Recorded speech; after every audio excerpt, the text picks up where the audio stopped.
நான் அது ஒரு 4-5 பசங்க கிட்ட சொன்னேன், என் ஃப்ரெண்ட்ஸ் கிட்ட சொன்னேன் நான் நடிக்க போறேன்டா அப்படின்னு. எல்லாம் சிரிச்சாங்க. நீ நடிக்க போறியா, இந்த மூஞ்சிவா, யாரு அவன் பென்சில்ல கோடு போட்ட மாதிரி.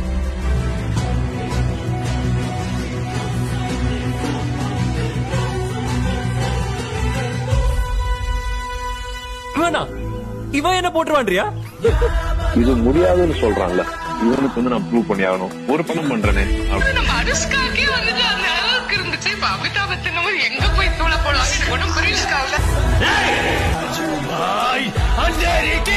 சூரரை போற்று 5 விருதுகளை, தேசிய விருதுகளை பெற்றிருக்கிறது. அதில் சூர்யா சிறந்த நடிகருக்கான தேசிய விருதை அவர் பெற்றிருக்கிறார். நம்மள அடிக்க ஒருத்தன் பிறந்து வரமாட்டா.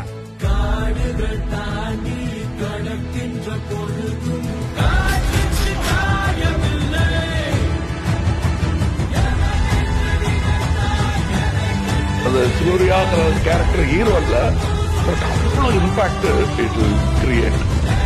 அடுத்த நாயகனா ஆக வேண்டிய ஆளு